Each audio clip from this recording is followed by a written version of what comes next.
शेतला पावला दिवसा टाळ घोषातून साध येते तुझी धावते वैष्णवाला दिशा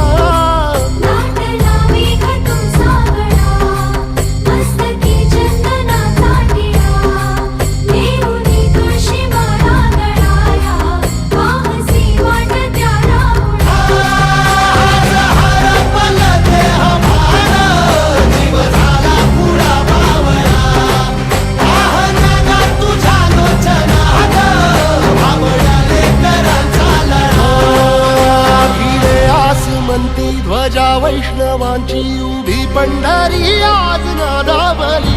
तुझे नाव ओठी तुझे रूप ध्यानी जीवाला तुझी आस गा लागली जरी बाप साऱ्या जगाचा परी तू आम्हाले करा